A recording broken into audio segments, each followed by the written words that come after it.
¿Qué tal? ¿Cómo están? Buenas tardes. Espero que estén muy bien.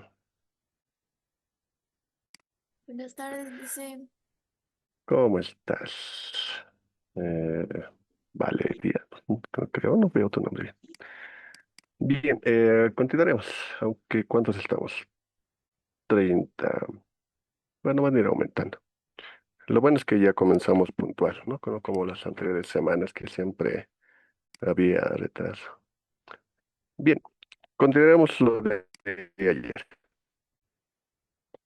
Esta parte ya lo hemos visto. Sabemos que una solución amortiguadora es una solución que se compone de una mezcla de un ácido débil y su base conjugada mm, en cierta proporción. Y esto todo lo que van a hacer es de evitar que el pH de esta solución pues cambie drásticamente. Y este cambio generalmente, bueno, es causado por la inserción, ¿no?, de alguna base o algún ácido o algún otro componente que haga de que el pH varíe, pero ahí es donde entra la solución amortiguadora que va a evitar eso, ¿no? Y el pH se va a mantener relativamente estable. Existe un cierto cambio, pero no es demasiado, ¿no? Eso es lo que vimos ayer.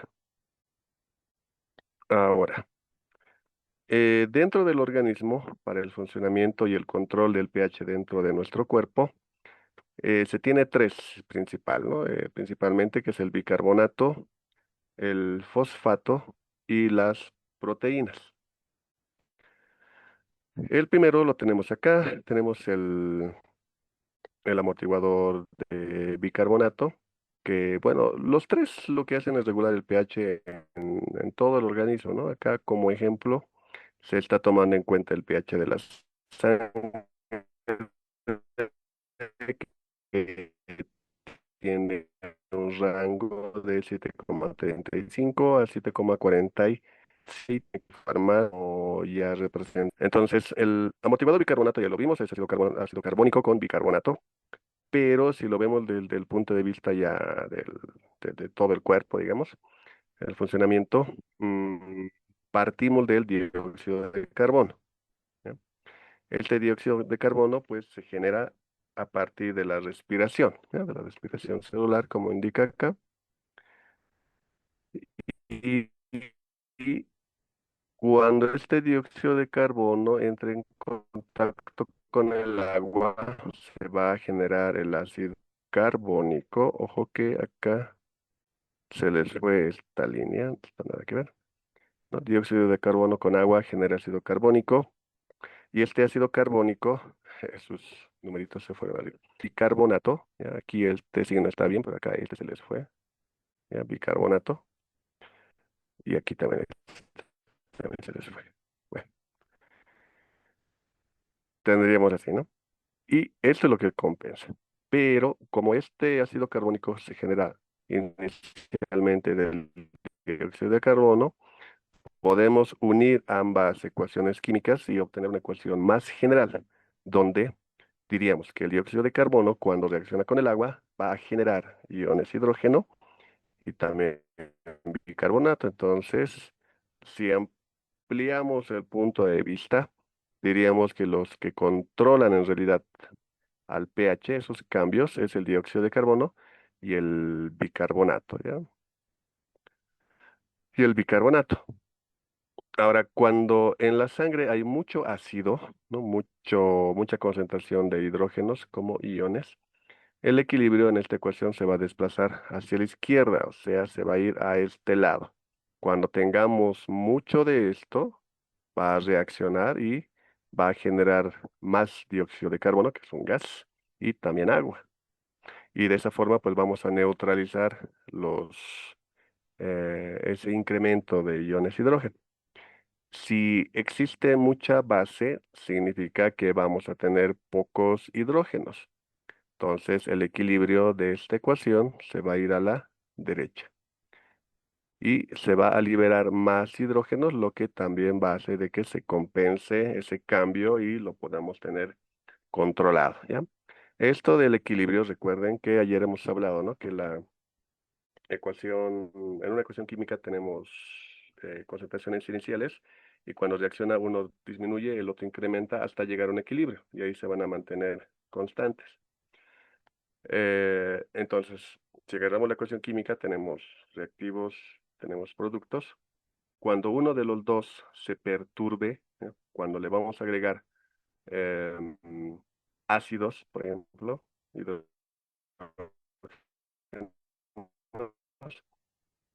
digamos que aquí está el hidrógeno, entonces y se va a modificar un poco, ¿no? Se va a ir a la izquierda. Y si le agregamos bases de la izquierda, se va a ir a la derecha, ¿no? Entonces, eso se llama el principio de Le Chatelier, que lo vamos a ver la siguiente semana. En forma más general, tengo una ecuación química, reactivos, productos. Si algo de aquí se incrementa, la ecuación se va a ir para ese lado, pues se va a generar más reactivos y esto se va a reducir.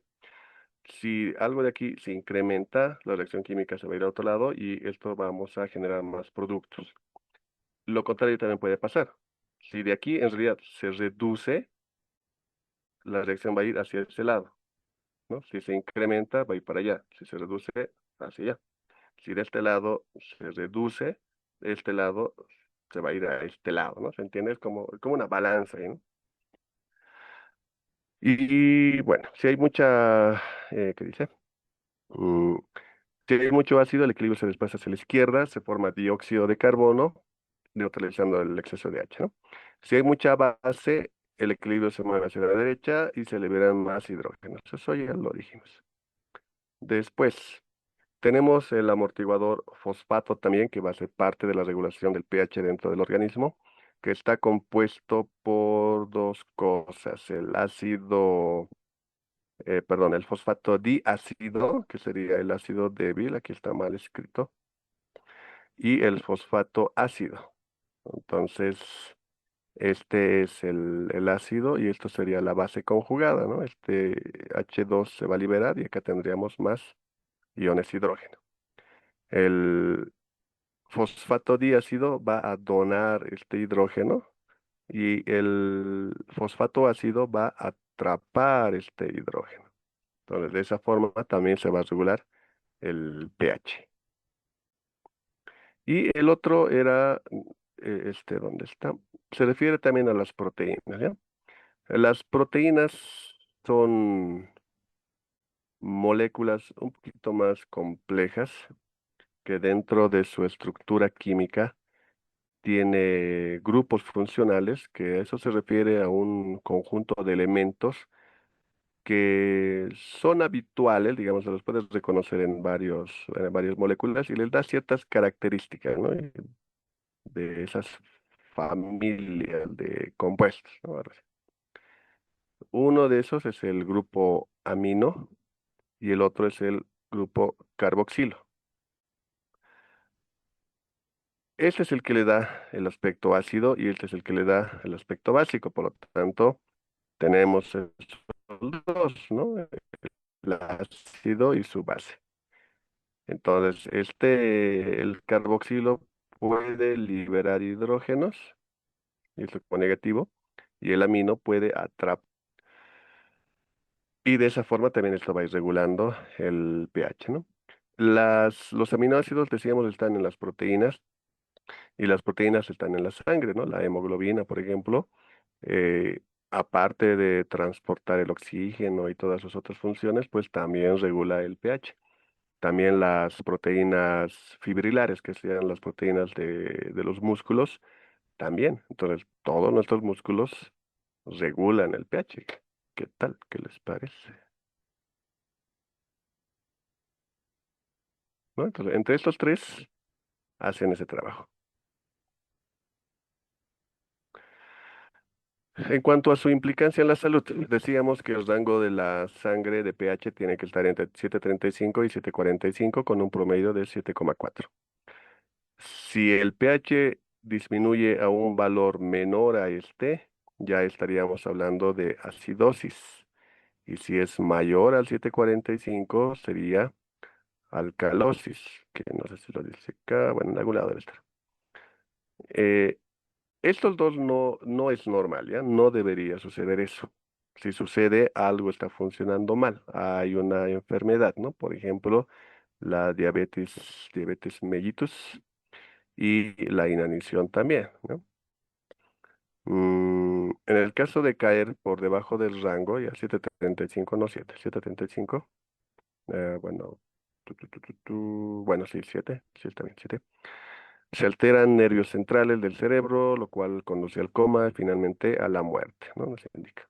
Y si el pH pues, sube demasiado, más 745, tiene lugar la alcalosis, que va a estar relacionado con trastornos en el sistema nervioso, los impulsos, existen espasmos, y si pues no se llega a controlar, puede generar convulsiones generales y finalmente coma y la muerte, ¿ya? Entonces, es de vital importancia que el pH se mantenga controlado, ¿no? Y para eso el organismo tiene esos dos, ¿no? Esas soluciones, o ese grupo de compuestos, bicarbonato, fosfato y las proteínas, para que el pH pues no varíe mucho, ¿no? Se mueva en ese rango. Acá nos está indicando lo mismo, ¿eh? Estas soluciones amortiguadoras tienen mucho que ver, funcionan bajo el principio de Le Chatelier, que era lo que les hablaba, ¿no? Cómo se compone la solución, es igual ya lo hemos visto, ¿no? Está bien. Efecto del ion común es eso. Creo que igual ayer lo dijimos, ¿no? Si tengo en un lado hidrógenos y luego mediante otra sustancia se incrementa esa concentración de hidrógenos, ¿no? Son dos iones comunes, pero que han venido de diferentes fuentes. Eso va a hacer de que el hidrógeno en sí se incremente y haga que la ecuación vaya hacia la izquierda y así se va a compensar. Mm, en el caso de la acidosis, nos dice que es cuando aumenta la concentración de hidrógenos, eso ya lo hemos visto, o también si es que se acumula demasiado dióxido carbónico por una respiración ineficaz, ¿ya? O metabolismo alterado. Y justamente existen esos dos tipos de acidosis, la respiratoria y la metabólica, ¿ya? La respiratoria tiene que ver por causas como la hipoventilación, ¿no? Que conlleva una retención de dióxido de carbono. Y aquí nos están mostrando ejemplos clínicos reales, ¿ya? La EPOC, por ejemplo, que son la enfermedad pulmonar obstructiva crónica, que tiene que ver con la destrucción de alveolos, ¿no? La parte del pulmón donde ya se absorbe el oxígeno, va ingresando. Y bueno, esto de las destrucciones, por ejemplo, por fumar, ¿no? Todas esas sustancias nocivas que tiene el cigarro, pues en un consumo excesivo prolongado, puede ir destruyendo estas células, estas partes, y eso hace de que exista menor capacidad, ¿no? De que el oxígeno pueda ser ingresado al organismo y pues vamos a tener estos problemas. Así que ya saben, también existe la crisis asmática, que cuando los bronquios, sí, los alveolos se inflaman, ¿no? Esto ya puede ser incluso ¿qué se llama esto? Ay, se me fue el término. Como cuando te absorben polen, les da, ay, qué se me fue esa palabra. A ver si alguien me ayuda. Mm, ay, luego se me va a venir el término. Después tenemos depresión respiratoria por sobredosis, ¿ya?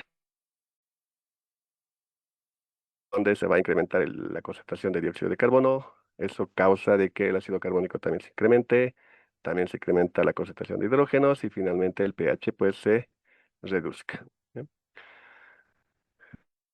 En cuanto al tipo metabólico, la causa es por aumento de ácidos o pérdida de bases. Ejemplo, diabetes mellitus descompensada, insuficiencia renal, diarrea severa.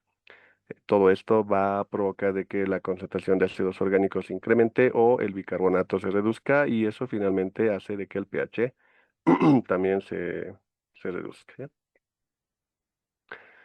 Esto de aumento de ácidos, aparte de la diabetes, por ejemplo, otro ejemplito sería la alimentación, ¿no? Bueno, aunque eso es normal, está dentro de la normalidad.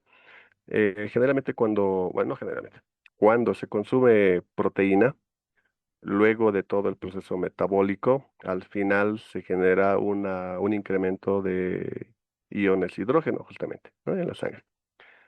Pero eso es algo natural, la sangre ya tiene sus mecanismos que hemos visto para que lo pueda controlar y siga en el rango necesario. En el otro caso, en el, cuando consumimos frutas, vegetales, esto sí, generalmente lo que produce es un aumento del pH, ¿no? O sea, a base de que la sangre sea más básica, ¿no? Pero igual, esto es compensado por todos los amortiguadores que ya hemos visto, ¿ya? Si existiera un cambio mayor al rango que ya hemos mencionado, pues ahí sí ya no es normal, ya tiene que ver con alguna enfermedad. Acá nos están listando algunos síntomas clínicos, por ejemplo, la respiración rápida, profunda, confusión, somnolencia, fatiga y en casos graves coma, paro respiratorio, cardiorrespiratorio. Y el cuerpo trata de compensar esto mediante la eliminación de dióxido de carbono, es decir, aumenta la ventilación y los riñones también excretan estos iones hidrógenos a partir bueno, a través de la orina y también pueden reabsorber el bicarbonato.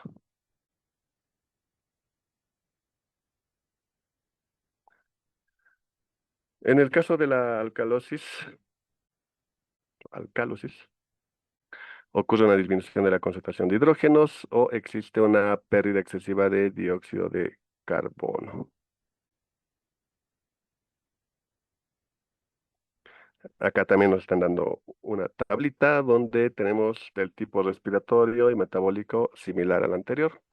Las causas del respiratorio, la hiperventilación, lo que significa un exceso de eliminación de dióxido de carbono. Como ejemplo, nos están citando un ataque de ansiedad, fiebre alta, hipoxia, ventilación mecánica excesiva, ¿ya? Lo que va a generar que se reduzca la concentración de dióxido de carbono, también se reduzca el bicarbonato, o perdón, el ácido carbónico, lo cual implica que la concentración de hidrógenos también se reduzca y finalmente el pH se incremente. Por otro lado, del tipo metabólico es causado por una pérdida de ácidos o exceso de bases, ¿no? Consumo de frutas o verduras, como les decía, aunque eso está dentro de la normalidad.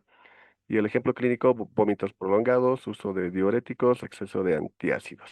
Así que tampoco exageren con esto. Lo que va a provocar de que se reduzca la concentración de hidrógenos, se incremente el bicarbonato y también se incremente el pH.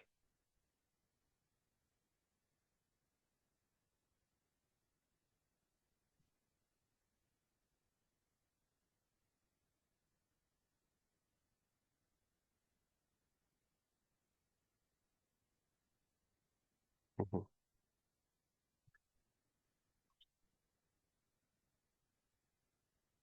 Ah, alergia del término, ¿ya? Ya me acordé. Era alergia lo que no me acordaba. ¿Qué más acá? Síntomas clínicos, mareos, confusión, hormigueo en extremidades, ojo. Espasmos musculares, temblores, convulsiones, casos severos, paro respiratorio. El cuerpo lo trata de compensar mediante la reducción de la ventilación, o sea, trata de retener más dióxido de carbono y o elimina el bicarbonato a través de los riñones, ¿ya? Bien, pasemos a... las diapos están medio raras. Vamos a los ejemplos. Acá nos dice, calcula el pH de una solución de ácido nítrico y ya saben, si algo no se entiende, que repita, me dicen. Calcule el pH de una solución de ácido nítrico a 0,3 molar. Lo que vamos a hacer en todos los casos es anotar la ecuación química. Ahí tenemos el ácido nítrico, libera hidrógenos y el nitrato, y esto es sencillo también, ¿no? Y mentalmente incluso lo podemos hacer. Ya sabemos que los ácidos se disocian y lo que se disocia es este hidrógeno y esto quedan unidos todavía, ¿no? No es complicado. Entonces vamos a decir, agarramos esta tablita. En un inicio, ahí vamos a anotar las concentraciones que tenían cada uno de estas sustancias. De ácido nítrico se ha preparado al 0,3 molar, eso es lo inicial, y ahí está. De hidrógeno no tenemos nada, nitrato no tenemos nada. En el proceso de la reacción química se va a consumir una cierta cantidad. Y cuando hablamos de ácidos o bases fuertes, todo esto se va a consumir totalmente, ¿ya? Así que esto va a desaparecer. Por lo tanto, para que en el equilibrio, cuando termine la reacción química, podamos obtener cero, porque dijimos que se tiene que eliminar, entonces directamente aquí le coloco -0,3, ¿no? Porque obviamente pues me va a dar cero. Y ahí está la facilidad de los ácidos y bases fuertes. Entonces, como aquí se ha reducido en 0,3, acá tiene que ser lo mismo, pero de signo positivo, porque acá lo consume y acá se genera, ¿ya? En el equilibrio, entonces, hacemos una sumatoria y resta. Aquí restamos, me sale cero, sumamos 0,3, sumamos 0,3 y ya está. Por si acaso, para recordarles, ácidos fuertes es ácido nítrico, ácido clorhídrico, ácido bromídrico, ácido sulfúrico, ácido perclórico. Bueno, son los más comunes, ¿no? Fuertes. Tampoco hay muchos. Hay más débiles que otros. Dentro de los hidróxidos fuertes sería hidróxido de calcio, hidróxido de sodio, hidróxido de potasio, ¿no? Entre otros. Son los más comunes.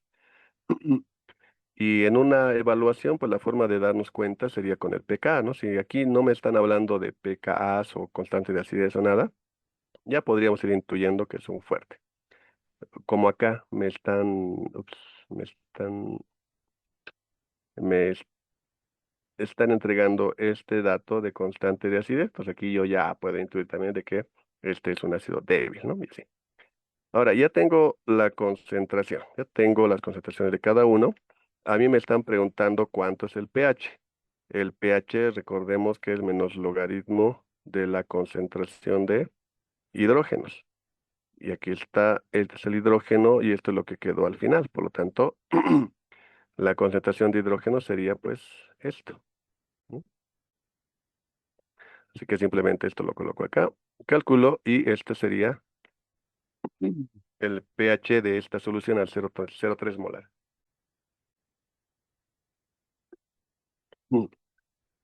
Vean que la concentración es bajita, 0,3, no parece mucho, pero el cambio de pH que produce es drástico, ¿no? 0,5 es muy ácido. Es un pH bastante ácido. El otro, calcula el pH, dice, de una solución de hidróxido de calcio al 0,2 molar.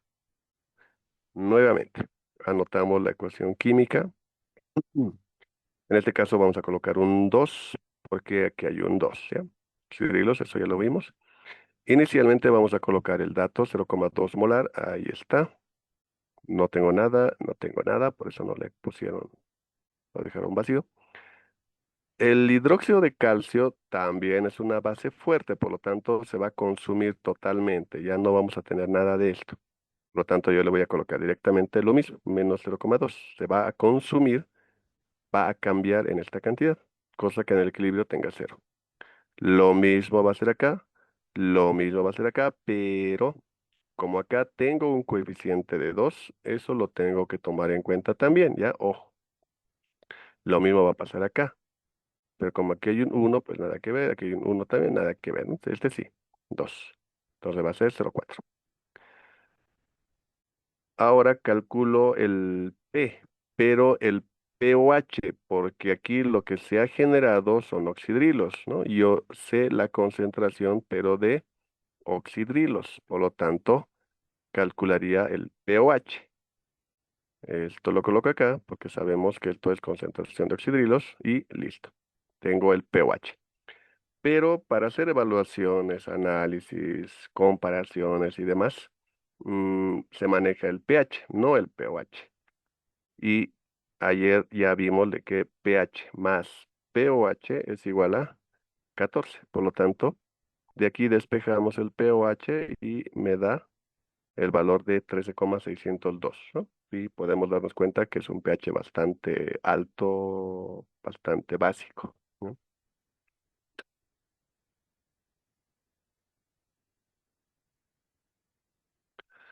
El 3. Calcula el pH de una solución de ácido fórmico, dice, al 0,1 molar. Aquí otra vez, ya, entonces noten que es lo mismo, ya se va repitiendo. Tengo el ácido fórmico, ojo, que no les confunda eso, es lo mismo que HCOOH, ¿ya? Este simplemente lo coloca ahí para resaltar el grupo funcional carboxilo de acá, ¿ya? Pero no pasa nada. Se va a disociar y tenemos el hidrógeno, este es el que se libera, y por otro lado tendríamos el formiato, y nos dan el pKa. Eso ahorita lo vamos a ver. Lo de siempre. Inicialmente tengo el dato, 0,1, y en el transcurso de la reacción, en el cambio, va a cambiar en una cierta cantidad, como acá. Pero como este es un ácido débil, no se va a consumir esto totalmente. Vamos a seguir teniendo ácido fórmico así enterito, pero no sabemos cuánto. Por eso acá le vamos a colocar menos una cierta cantidad X. Y como aquí se ha reducido en ese X, pues aquí se tiene que incrementar en lo mismo y en lo mismo. Acá no tiene coeficientes, o sea que hay un uno, aquí hay un uno, aquí hay un uno. Así que X, X, X. Realizamos la resta en el equilibrio, la suma, nos queda eso. Y ahora sí, tratemos el pKa.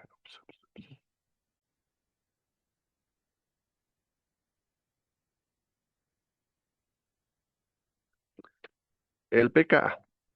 Ayer vimos que la función P potencial es igual a menos logaritmo de algo, ¿ya? Cuando ese algo son iones hidrógenos, esto sería pH. Si ese algo ahora fueran oxidrilos, esto ya sería pOH. Pero esta función P yo lo puedo utilizar en lo que yo quiera. Por lo tanto, si lo que yo quiero es utilizarlo en la constante de acidez, entonces esto ya se va a llamar pKa. Y es eso lo que nos están dando acá como dato, ¿ya? En tablas ustedes van a conseguir constante de acidez, sí, pero más se lo maneja así, como pKa, ¿ya? Pero para los cálculos necesito la constante de acidez, así que hacemos lo de siempre. Negativo se pasa a este lado, logaritmo va a pasarse como 10 elevado a la tanto y obtenemos esto, ¿no? Igualito que el pH, es lo que pKa. Reemplazamos menos 0,74 y obtenemos esto, 1,82 por 10 a la menos 4, ¿no? Ahora, la constante de acidez va a ser, ¿no? Esto igual lo vimos ayer, productos sobre reactivos. En productos vamos a colocar las concentraciones en el equilibrio. De hidrógeno sería X, del formiato sería X también, y del ácido fórmico sería 0,1 menos X. Reemplazamos, ¿no? Esto acá y esto aquí. Tendríamos X, X, 0,1 menos X. La incógnita sería estos X. Entonces vamos a despejar, pero un detalle. Acá, si mantenemos tal cual, nos va a salir una ecuación cuadrática, ya un poquito más complicado, así que lo que generalmente se hace es asumir que esto sea cero, ya muy próximo a cero. Porque pasa que si comparamos este número, si bien parece pequeño, este X lo hace mucho más pequeño. Entonces va a ser tan pequeño que cuando hagamos la resta, pues no le va a afectar demasiado, va a ser insignificante. Entonces por eso, ¿para qué complicarnos que sea, no lo tomamos en cuenta, cero y ya está? Y de acá despejamos el X. Este va a pasar a multiplicar, ahí está. X por X, X cuadrado, y esto va a pasar a otro lado como raíz, lo tenemos.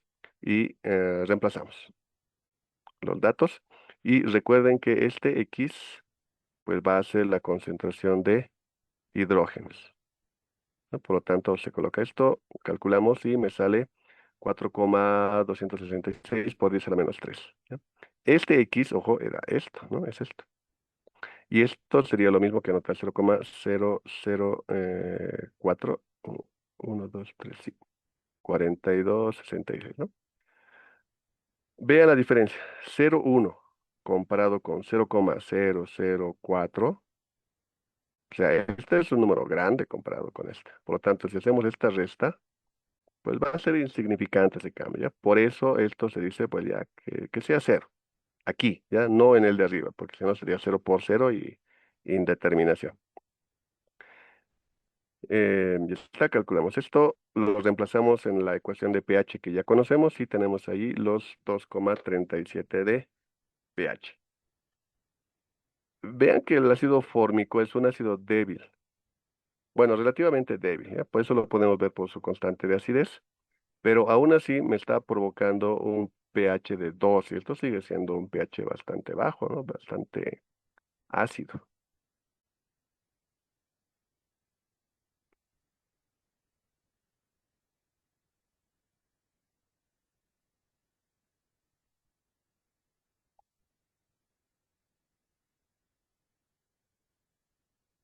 Luego, el otro dice, calcula el pH de 50 ml de una solución donde se disolvió 2 gramos de cloruro de amonio y me dan sus pesos atómicos, ¿no? O sea, 2 gramos en 50. Sería lo mismo que el anterior caso. Bueno, casi lo mismo. Hay dos cosas acá. Uno que no me está entregando el dato de molaridad, sino gramos y ml, pero tranquilamente lo podemos calcular. Por lo tanto, primero calculamos peso molecular, ya sabemos cómo hacer esto. Y luego estos gramos los vamos a cambiar a moles, ¿ya? Eso es lo que está haciendo acá, pero directamente, ¿ya? Recuerden que la molaridad, la concentración como molaridad es número de moles sobre volumen, litro. Y como tengo 2 gramos de cloruro de amonio, su peso molecular es 53,5 gramos, que equivale a un mol, entonces va con esto, y me quedaría moles. Lo mismo está haciendo acá, 2 arriba, 53,5 abajo, ¿no? Es lo mismo, solamente que lo está haciendo directamente ahí. Y estos 50 ml lo está cambiando a litros, nada más. Y tenemos ahí la molaridad. El segundo aspecto. Noten que me está hablando de cloruro de amonio. Eso es así. Bueno, aunque aquí está, ¿no? El cloruro de amonio no es un ácido ni tampoco es una base, es una sal, ¿ya? Las sales se van a ionizar completamente, por lo tanto, acá esto que hemos calculado, 0,747, al ionizarse, pues esto va a tener lo mismo. Y esto también, pero este cloro no me interesa. Ahora, los iones amonio, cuando entran en contacto con el agua, se van a disociar y me va a generar hidrógenos y amoníaco. Esta es la ecuación que realmente me interesa, ¿ya? En este caso. Y me entregan el valor del pKa también. ¿Ya? Esto, así. Eso era lo diferente. Ahora hacemos exactamente lo mismo nuevamente. En el inicio tengo 0,747, lo anoto. Al transcurrir la reacción, me va a consumir una cierta cantidad X que no conozco, pero de esto y esto también se va a generar lo mismo. Y en el equilibrio hacemos la resta y hacemos las sumas. Y ya está. Ahora, esto es lo mismo. Me dan como dato el pKa, ya sabemos que lo despejamos, reemplazamos y obtenemos esto. Después, la ecuación de equilibrio, productos, que son estos, sobre el reactivo, que es este de acá. Reemplazo los datos. Todo traer este lado. ¿Ya? Tomamos esto, ahí le estoy reemplazando la constante de acidez. H y NH3 son X, por lo tanto XX ahí, y esto sería el amonio, ¿no? Ya está. Otra vez esto tiende a cero, así que no lo tomo en cuenta, hago que se vuelva a cero. Y otra vez lo mismo. Despejo el X es el valor del hidrógeno al final, ¿no? Que sería esto en molaridad. Y esto lo voy a reemplazar en la ecuación para calcular el pH. Y finalmente tengo esto, ¿no? Que es lo que estamos buscando. 4,68. ¿Sí? Un detallito. Acá la constante de acidez nos salió 5,75 por decir la menos 10. Del anterior caso del ácido fórmico era elevado a la menos 5, creo, ¿no? Entonces podemos ver de que esta constante de acidez es todavía mucho más pequeña. Entonces, el cloruro de amonio va a generar eh, amonio, que es un ácido bastante débil, que va a generar un pH de 4. En cambio, el ácido fórmico generó un pH de 2, creo, ¿no? 2 y el ácido nítrico de 0,5. ¿Ya? Entonces, no ha generado un pH tan bajo, ¿no? De hecho, el pH del pan más o menos va por este dato, ¿no? Más o menos 4, 4 algo así es.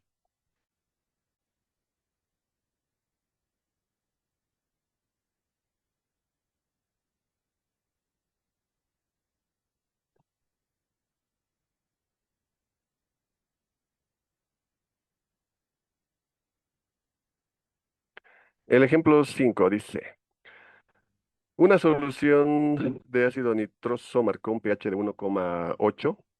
¿Cuál fue la concentración inicial del ácido? Aquí lo están haciendo bastante saltado y directo. Ya lo vamos a ir viendo. En primer lugar, la ecuación sería ácido nitroso, el HNO2, va a liberar hidrógenos, como ya sabemos, y nos vamos a quedar con el NO2 negativo, que sería nitrito. Después, me están hablando de pH, por lo tanto yo puedo calcular la concentración de hidrógenos, ¿no? Esto sería 10 elevado a menos pH, nada más. pH lo están reemplazando con 1,8 y tenemos la concentración de hidrógenos. Facilito, ¿no? Esta es la clave. Por otro lado, obtenemos la constante de acidez, que ya sabemos de dónde viene, ¿ya? Esto está tratando de que lo veamos de una forma más rápida, ¿ya? Y más en la mente. Esto se lo puede hacer en la mente, justamente, ¿no? Si yo conozco que es ácido nitroso, pues esto ya sé que se parte en dos. Estos dos van a ser los productos, lo coloco ahí. Y como reactivo va a ser el entero, ¿no? Después, aquí voy a colocar, aquí es HNO2 que libera hidrógenos y obtenemos el nitrito. Acá igual lo hicieron directo, pero a ver, veremos. En el inicio, yo tengo una cierta concentración de ácido nítrico, perdón, ácido nitroso, y eso es lo que nos están preguntando. ¿Cuál es la concentración inicial? ¿Cuál era? ¿No? Es esto, que es lo que queremos averiguar. De esto no hay nada, de esto no hay nada. Lo que va a cambiar es en una cierta cantidad X, X, X, ¿no? Porque aquí no hay coeficientes, todo es uno, así que todo X.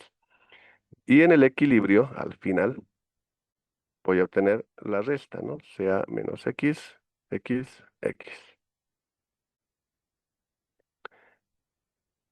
Luego, noten que acá, como pasó en los anteriores casos, este X y X, pues evidentemente es lo mismo.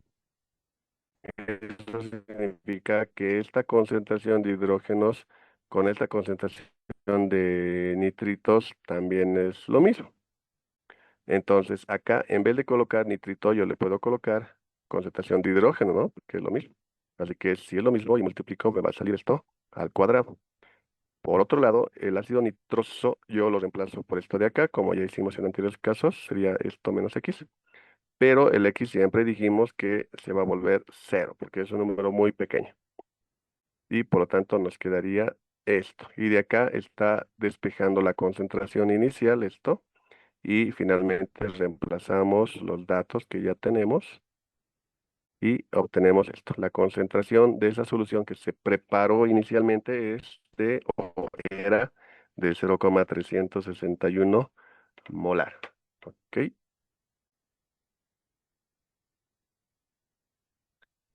El otro dice, ¿cuál es el pH de una solución en la que se mezclan 50 ml de amoníaco al 0,2 molar con 40 ml de cloruro de amonio al 0,15 molar? Aquí ya tenemos dos cosas. Así que aquí estamos hablando de soluciones de amortiguación, ¿no? Y queremos saber el pH. Pasa que para ciertos ensayos de laboratorio, el método nos puede pedir controlar el pH, ¿no? De la reacción química. Y para esto, pues tendríamos que utilizar este tipo de soluciones. Y también nos piden un cierto pH. De repente, para un cierto análisis, el pH tiene que ser de 10, ¿no? De repente de 11. Entonces, jugando con las concentraciones y los volúmenes, podemos nosotros obtener soluciones de amortiguación a diferentes pHs, ¿no? Los necesarios para utilizarlo en el método que nos interese. ¿Ya? Entonces, acá, por un lado, ya sabemos que el cloruro de amonio va a generar amonio, que es lo que va a interactuar de esa solución de amortiguamiento, ¿no? Amoníaco con amonio, ¿no? Ahí nos está entregando amoníaco y el amonio que sale del cloruro de amonio, que ya sabemos que se va a disociar completamente. Y me están entregando la constante de acidez del amoníaco, ¿no? Porque este es el que va a la izquierda y se va a poner en iones amonio. Ahora, para esto utilizamos una ecuación que se llama, permítanme, cachito, es que es un nombre raro. Aquí está. Este HH significa Henderson-Hasselbalch, ¿ya? O se escribe Hasselbalch. Si gustan buscarla en internet y un poquito ampliar más. Esta ecuación es esta, ¿ya? Directamente. Esto es lo que se utiliza. Necesitamos la constante de acidez, que aquí está, y el logaritmo de la concentración de la base y la concentración del ácido. Pero pasa que aquí me están dando volúmenes diferentes y cuando lo mezclemos, vamos a tener un volumen final que va a ser igual. Como son concentraciones, vamos a tener número de moles sobre volumen y abajo número de moles sobre volumen. Como el volumen es el mismo, ¿no? Cuando lo sumemos, nos quedarían moles. Por eso acá están calculando en moles y para eso están multiplicando la concentración del amoníaco por volumen, ¿no? Que está acá. Y me sale milimoles porque está multiplicando por 50 directamente, ¿ya? Ojo. Y acá por 40 por su concentración, 6 milimoles. Esto no interesa, ¿eh? Por si acaso, porque está arriba y abajo. O sea, estos dos se van a simplificar, al final van a irse. Si ustedes esto lo convierten a litros y litros, acá vamos a tener moles, moles, pero al final igual se van a ir y nos va a dar el mismo resultado. Así que calculamos esto y esto lo vamos a colocar acá, esto lo colocamos acá y la constante de acidez acá, ¿no? Porque el P ya sabemos que es menos logaritmo. Hacemos el cálculo y me da un pH de 9. Esta solución de amortiguación tiene un pH de 9,461.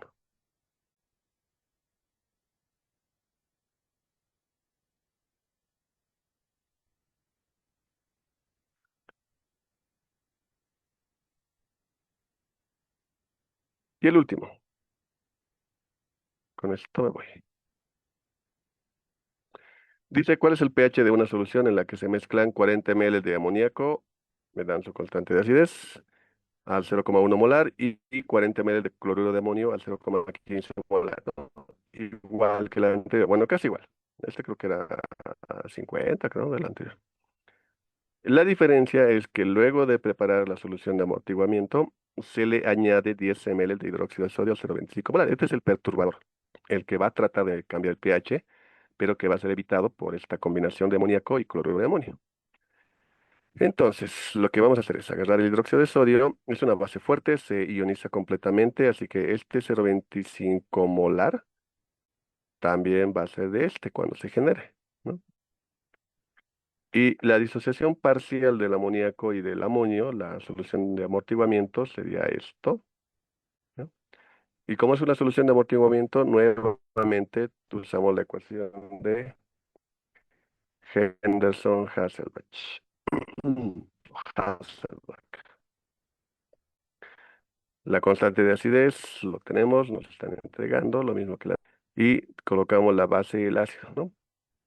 Exactamente lo mismo. La única diferencia está acá. En el anterior hemos multiplicado, ¿no? Su concentración por el volumen, pero aquí le estamos añadiendo esto. Cuando estamos multiplicando esto, lo que estamos haciendo es calcular esta concentración de oxidrilos, que vino de la combinación entre el amoníaco y el amonio. Pero Como le estamos insertando hidróxido de sodio, o sea, aquí se tiene que sumar otros oxidrilos más, pero estos no vinieron de estos dos, sino vinieron del hidróxido de sodio, ¿no? Ahí está la gran diferencia. Por lo tanto, si hablamos de oxidrilos, aquí lo vamos a sumar, su concentración por su volumen del hidróxido, ¿no? El perturbador. Y tenemos esto. Ahora, en el caso del ácido hacemos algo similar, pero con negativo. ¿Ya? Esto era similar al anterior, solo que aquí le vamos a multiplicar lo mismo, pero le vamos a restar, porque por otro lado, si bien se aumenta, el amonio también lo va a atrapar. Entonces, por eso, para el ácido le colocamos negativo. Calculamos y ya está. Después simplemente es reemplazar ácido, o perdón, base arriba, ácido abajo y la constante de acidez acá. Y tenemos este valor. Y se puede notar, aunque no es exactamente lo mismo, porque aquí es 40-40 y en el anterior era, ¿dónde está? 50-40. Bueno, hubiera sido lindo que esto también fuera 40 para poder comparar. Pero ya, digamos, no es tanta la diferencia. En el caso de la solución de amortiguamiento tenemos pH de 9,461. Y cuando le colocamos el hidróxido de sodio a esa concentración que ya sabemos que produce un cambio bastante, acá solamente el de 9,508. Entonces, vean eso, ¿no? Realmente lo atrapa, lo controla, evita que el pH tenga un cambio demasiado drástico. Bien, listo. Acá tenemos los problemas propuestos. Este no es 8, ya es 1. Ahí se les ganó la diapositiva. Ya sáquenle fotitos si no tuvieran la diapositiva, que hay más ejemplitos, bueno, más ejercicios propuestos para que puedan afirmar sus conocimientos, generen más habilidades. Y listo. La bibliografía. Y ya está. Entonces, si tienen alguna duda, pregunta, lo que sea, me dicen. Ingeniero, no sé si podría pasar las diapositivas desde el principio. Bueno, desde esta clase nomás. Por favor, Inge. Ok, ok, ok. Esto era lo de ayer. El otro.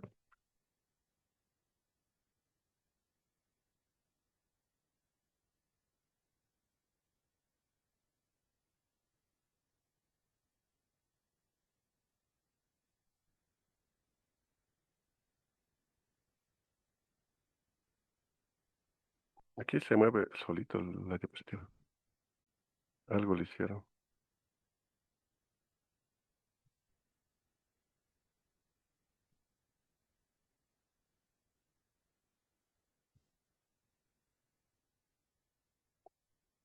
Y ya está. Listo. Entonces nos vemos. Se cuidan como siempre. Chau, chau, chau.